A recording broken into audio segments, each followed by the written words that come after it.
Hello everyone, and we're back at the start of another vlog. This month is April and we are starting on a very positive note. I have put them back out. The two rods here are back out on the spot, and in the net here I have landed, it's a bit dark, a very nice mirror, and for the size of the lake and its reputation, that is a very, very decent one.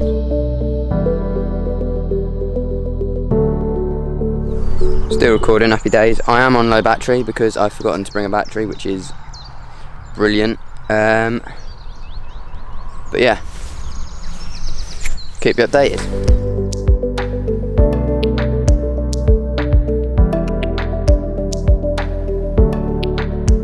Update. We are, I think it's maybe just gone 12, maybe just gone 1, something like that. I have landed 5 fish, had 7 bites, all of them been really, really aggressive. And then it's just gone dead quiet.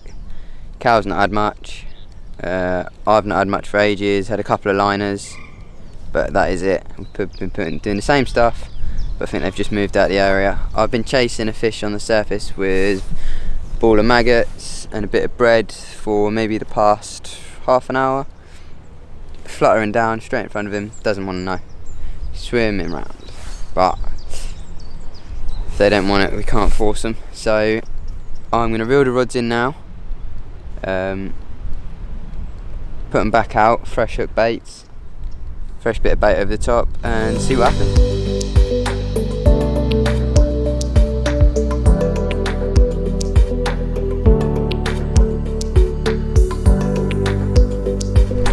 Well, the conditions have picked up a lot, starting to get a few more bites now. As you can see, it's not the biggest one in the world, very, very pretty though. Caught on munch baits, zinger pop-ups, on a little choddy over just a handful of pellet. Let's get it back and hope for another one.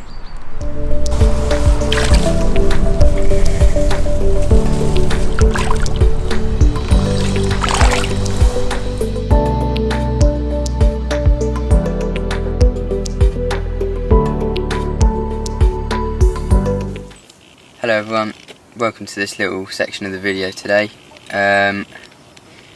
It's been a long day, I'll be honest. I said to Mum and Dad that if I can go fishing I'll do some revision, which is what I have done. I've got a paper here, I've done another one, and I've done a little bit of film work as well. Taken some clips for this little video that we're doing, and now I'm doing this.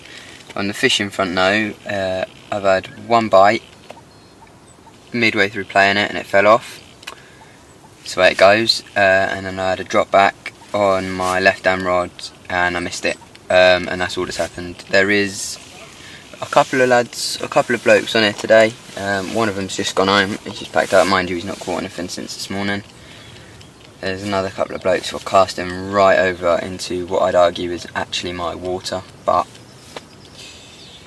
I can't be bothered with the faff, so I've gone around them and I've been getting the bites, I just haven't managed to land them, which is the annoying part. Sorry, I'm just faffing about with my hands here.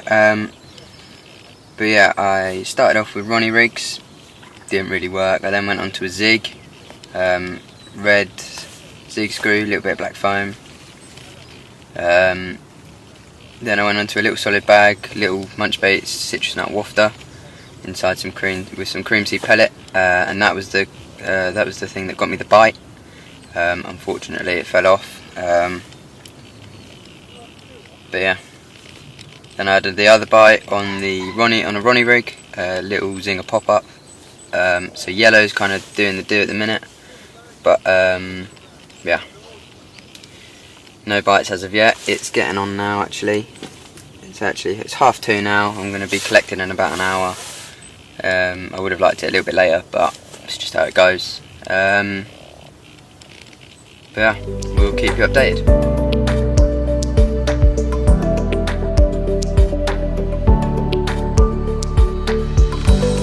Hello everyone, and welcome to this section of the video. As you can tell, unfortunately I haven't done much fishing this month. nor have I caught anything, I don't think. But what I am going to do is quickly run you through one of my favourite rigs and how to tie it, that being the Ronnie Claw rig. If you follow Nash on Instagram and YouTube and social media, then you'll definitely know what this rig is all about. If not, it is a variation of the Ronnie wig, I seem to always say that, don't I? The Ronnie rig, or the swivelling rig, or the spinner rig, or whatever you like to call it. Normally it's used with curve shank hook, however Ronnie Claw is in the name. This type of rig incorporates the Nash claw or floater claw hook. Just show the camera there. So yeah, I like it personally because it's more of a wide gape hook than an arced hook or curved hook. It means the point's wider, easier to spin and catch hold. So what I'm going to do today is run you through how I tie it and my reasons to do so. To start off, you'll need a quick change uni swivel. Companies do dedicated Ronnie swivels, which may be a bit easier if you don't like fiddly stuff. They do just slide on. So what I'm going to do is I'm going to take my my quick change swivel with a pair of pliers and open it up slightly. Not much, just ever so slightly, just so I can take my claw hook. I'm using a size 6 claw rather than a size 8 floater claw or a size 8 claw. Then you can just wiggle that onto there, like so. Then what you can do is just with the pliers close it up a little bit, so it's still free moving, not so it's all rigid in place, but so it's still free moving, like so. We're then going to take a tungsten hook kicker. These are the Nash ones in medium. You can use shrink tube if you do wish. I like to use a kicker and a tungsten kicker 9 times out of 10, just because it then means you don't have to use as much putty around the knot or the swivel, and it just makes it that little bit heavier. Again, like I say, so you don't need that much putty or extra weight on the rig that may cause the fish to suspect something, should we say. This bit can be a little bit fiddly, especially if you've got sweaty hands like I seem to, but just keep working it down, and you want the bend. Oh brilliant, look at that, my kicker's split. Right, okay, we're back. What we're going to do, like I just said, is slide it on to your size 6 claw, round the shank of the hook, like so. I hope the second camera, this is my GoPro here, everyone, if you didn't realise, but it's just picking up a second angle, a bit more detail of how to tie the rig. You can moisten it if you wish, if you're using maybe a tighter kicker, but I find you don't really need to, just got to work it a little bit more. But what you're trying to do is get the bend of the kicker to the eye.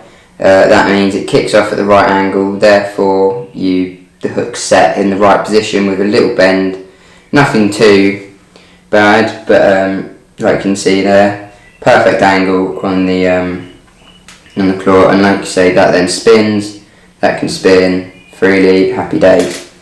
What we're going to do then is we're going to take a bait screw. I'm using an 8mm metal bait screw. Some people like to use a plastic bait screw, some people like to use a plastic bait screw on a swivel. I like these ones because, again, there's a little bit more weight in there, therefore not as much putty, save yourself a little bit of money, and it still gives you the little swivel element with the small little ring there. So that's going to go onto the point of the hook. Also, just to point out, you don't have to use a bait screw, you can use a micro swivel, bait swivel, if you want to double up your hook bait, say an 18mm and then a 14mm pop up, or you can use an extra long bait screw. So once your bait screw's on the shank of your hook layer like so, you're going to take a hook bead. These are the Nash small ones. You can use quarter ones and all that jazz, but sticking with the Nash theme here, I just find they grip a little bit tighter because the hook's got to pierce them first. They don't come with a hole already in the bead, therefore making it directly and perfectly tight enough for the hook that you are using. So there we go, there's the hook element arranged. So then what we're going to do, as you can see there, nice and easy to spin. Happy days, perfect angle. Obviously we now need a boom. Some people like to use a monofilament or coated braid, uncoated braid. I mean, the options are endless. If I were fishing over something that I wasn't too confident that I knew exactly what the bottom was, I might use a longer section of Armour Link, which is a Nash uncoated braid. But for the most part, 9 times out of 10, I'm using the Nash Skin Link in 25 pounds. I feel that it's not stiff enough that it's going to be like stay bolt straight, but it's stiff enough to kick away from the lead every single time and reset itself if it has to. So what I do is take off a decent section of that, not loads, but enough to work with. And what you'll notice here is there's not a ring swivel on the Ronnie swivel at the moment. If there was, I'd tie a blood knot straight to it, because that extra swivel and the loop would cause, I don't like that much movement of my swivels. But because there isn't, what I'm going to do is tie a figure of 8 loop knot. So you pass it over twice, there you go, or pass it through the eye of the swivel, then pinch both sides and just pass them both through like so.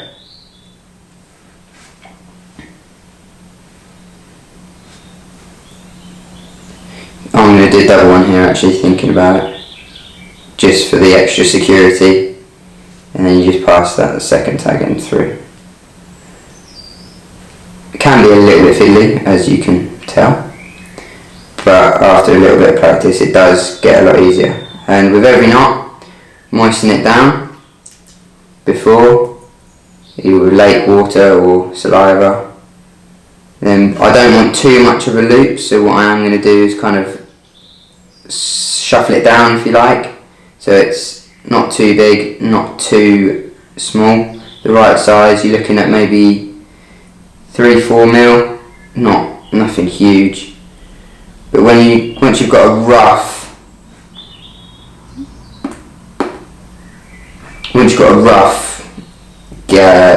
loop there, just take a puller tool, just give it an extra little pull just to make sure it's properly bedded down. Pull the tag in with your teeth.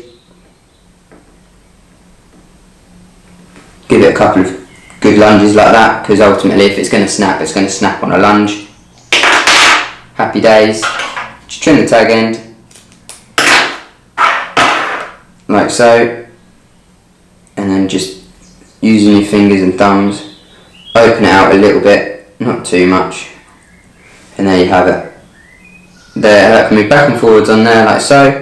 Spin, move, the all important test, swings and catches hold like that.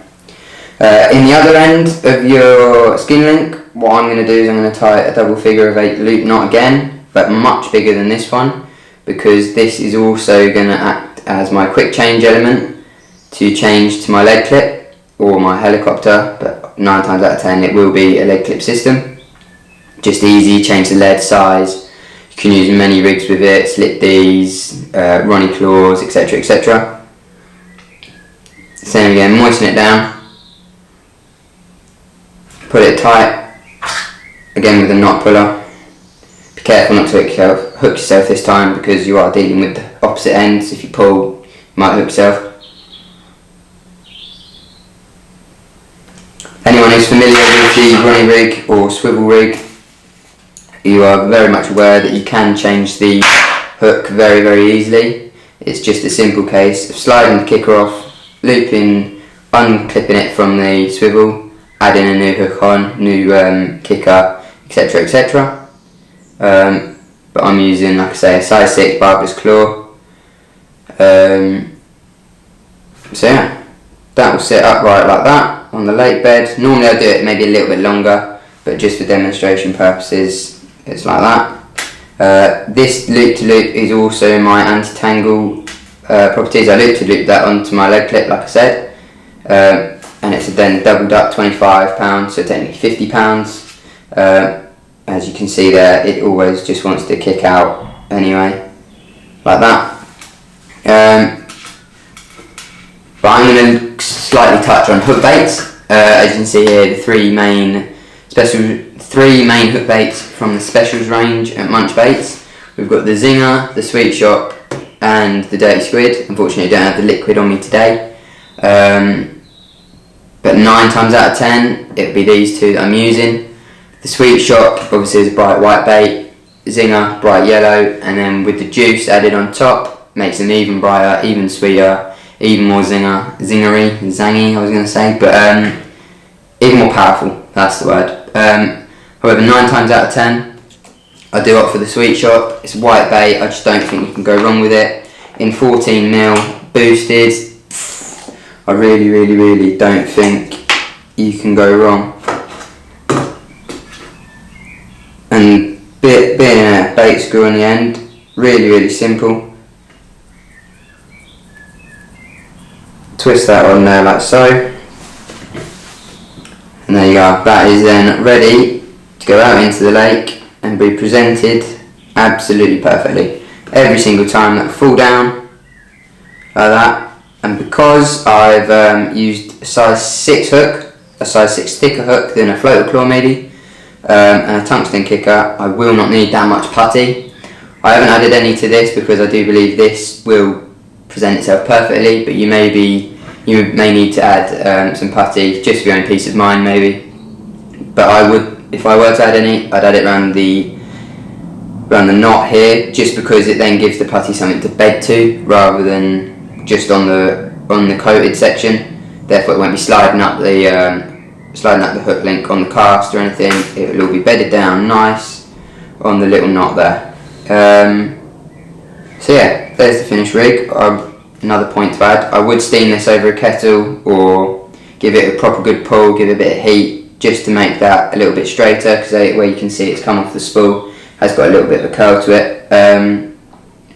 But yeah, it's be falling down and presented nicely like that. Lots of movement, swiveling either way, ultra attractive hook bait.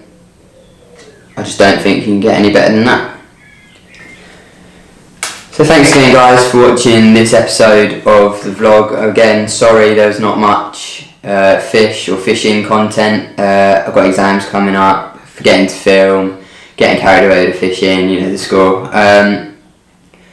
After my GCSEs, we are going to some very amazing and privileged places, which I'll be sure to share with you guys in a couple of videos.